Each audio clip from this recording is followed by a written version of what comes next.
St. Thomas Higher Secondary School, Class 12 Physics,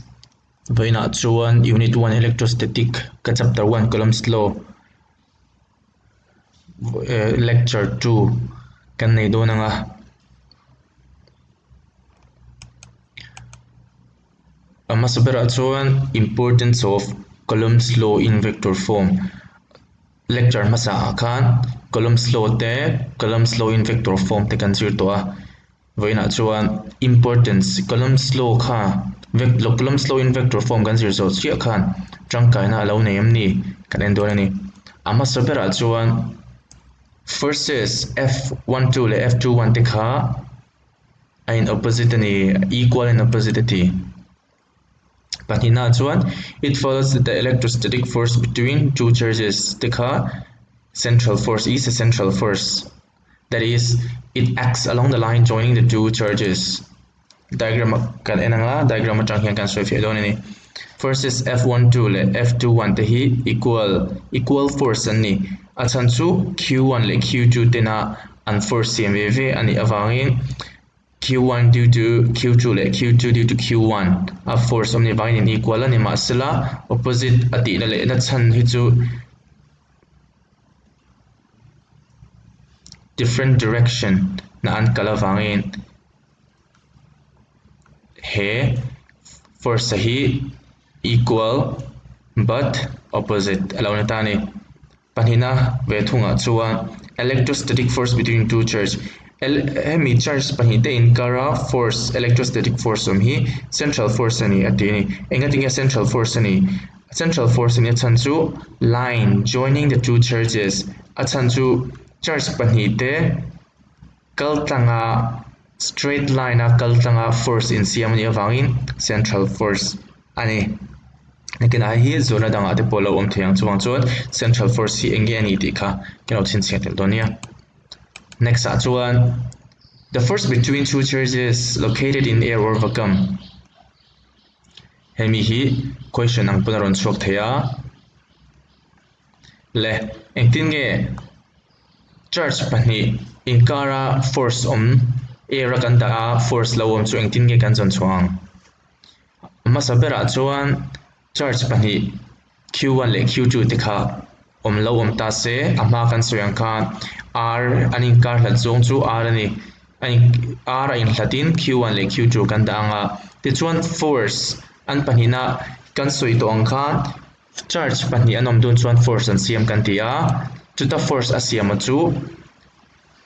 Coulomb's law kha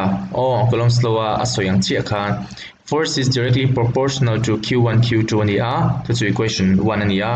chuan equation 2 chuan force is inversely proportional to the distance square of the distance between them no alo ne tani ti chuan hemi pte pani equation 1 le 2 kan lak don hian Coulomb's law kha forma force is directly proportional to Q1 Q2 by R square alo ne tani ti chuan Coulomb's law khan ein equal theina proportionality constant kan mang kan tiatro chumi aya chuan k kan lo da phut ta a proportionality chu equal to alawm tani ti chuan hei k chu proportionality constant kan lo nei ta chuan SI unit a chuan charge pahnih te emo vacuum an lo om khan k chuan 1/4 pi epsilon naught allowed lukta epsilon naught epsilon 0 emo epsilon naught kan tia chu absolute permittivity of free space alo ni tani ti chuan hemi kan da lu che khan force is equal to alo ni thei che tani force is directly proportional to ni to lowin ti chuan equation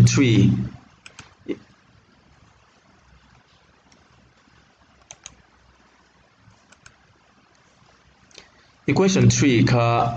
ti hian kan object theta force is equals to FVSC ti om che chu vacuum ti na mai nia force ti chuan force 1/4 pi epsilon naught Q1 Q2 by R square alo tukta ni ti chuan hemi force between two charges chuan he force kan hmu hi kan du tak force between two charges located in air or vacuum chu lo ni tani ti chuan What is the force between two charges located in air or vacuum? And it's 1. Force is equals to 1 by 4 pi epsilon naught q1 q2 by r square. Dikhalo dito na ni. Next at 1 column kanti a column kha enge kha unit of electric charge kanti kania 1 column chuan enge asoi. It is the charge which repels an equal and similar charge with a force of 9 into 10 to the power 9 Newton when placed in vacuum at a distance of 1 meter from it. Hey chu shia thiam lo turom lawa 1 column 2 kakhania. Next relative permittivity omlea relative permittivity kan ti chu dielectric constant ne na in anga chumina soi chu charge panhi te in kara charge panhi te era emo vakama kan ta kha anin khami te panhi in kara force om le medium kan ti chuan solid surfaces nei khau khani to dona medium ma charge panhi kan da same charge panhi kan da anin kara force amakha ain ratio kan la kha relative permittivity emo dielectric constant alon tani chu er epsilon r alone ta emo k big capital K chu epsilon by epsilon 0 equals to force in vacuum divided by force in medium. Charge panhite in kara force air kanda force in siam le medium kanda charge panhite in kara force omakha ratio in kan la epsilon by epsilon naught to relative permittivity emo dielectric constant kan ti khani. Next one continuous charge distribution. Continuous ani khachuan ain zoom emo ain zui emo khatiang khala ni dona. A system of closely spaced charge is said to form a continuous charge distribution. Continuous charge distribution ain siam thaina tur chuan charge te kha in nei tak takan omangai a system of closely spaced charge ati chanka ti chuan continuous charge distribution chu khang om tur khan ti thum angin om theya continuous charge distribution kha masabera chuan linear charge density kan tia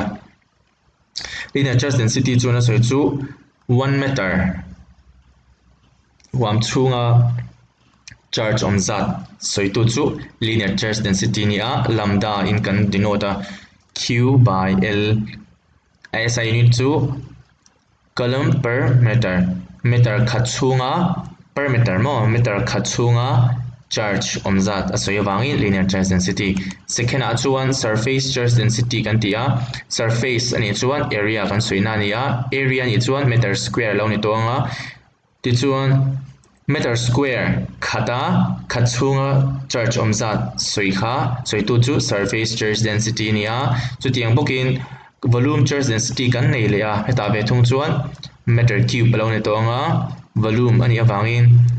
1 meter cube chunga charge zong zat soitu chu volume charge density nia khami te pathum khan continuous charge distribution and siam ani. Next akan kalleang what does Q1 plus Q2 equals to 0 signify in electrostatic? Electrostatic Q1 plus Q2 here and so it signifies that the charges are equal and opposite. Amakan so itong ka Q1 le Q2 di ka anin equal ni masila kay kan son page negative sign law na yang pakhat positive pakhat negative ani awangin opposite but equal. Alam nita ni second given two charges Q1 and Q2 such that Q1 Q2 is lesser than 0, what is the nature of the force between them? Enge omzia Q1 Q2 lesser than 0 chuan omzia chu two charges ti khan opposite chu wang chuan an in tok don an in zoom don ti asoitum nani Q1 Q2 is lesser than 0 chun soi chu two charges are opposite and hence they will attract each other ani. Next electrostatic force between two charges is called central force. Why? In electrostatic force charge pan in kara electrostatic force ka central force kanti ama po kan soi to draw central force ka chu hey ta hian kan soi le chia because the force between the two charges acts along the line joining the center of the two charges ati achan chu charge panhite in kara force om kha charge panhite in zuya in zoma force in siam ani awangin line khata a in zuya in siam force kha ani awangin central force kan lo ti ta ni tichuan state limitations of Coulomb's law ama khan importance of Coulomb's law in vector form kan nei to adro tichuan a thatna kan soya Coulomb's law khanin thatlo na drawbacks te kha lo ni vem ni ama sabera chuan it holds for points charge only Coulomb's law kha chuan charge te kha the points anga an om te chau khan azuk soifiat hiya atia chuwang chuan a thatok lo ani tia panina chuan it holds for stationary charge only charge stationary charge atiom zia chu system a isolated kan tiang chi a huang khan khang chi anga chau khan Coulomb's law kha a available a man theya chuwang chuan a thatok lo ani atile bokani ti chuan hei hi objective sang ten lo chuak theya tin question chhong ang chi anga te khan lo chuak thei ani in tian question anga te po khan derive the Coulomb's law in vector form tikaron ti ta se ani lo pon derive the forces between two charges placed in air or vacuum ran ti ta se chuan a second question why is the electrostatic force between two charges is called central force tiang chi anga khan question kha chhong te khan ron theya ti chuan write the importance and limitations of Coulomb's law pokharon ti thei bok ani ti chuan heng ho hi kan lo go through nga kan lo endon ani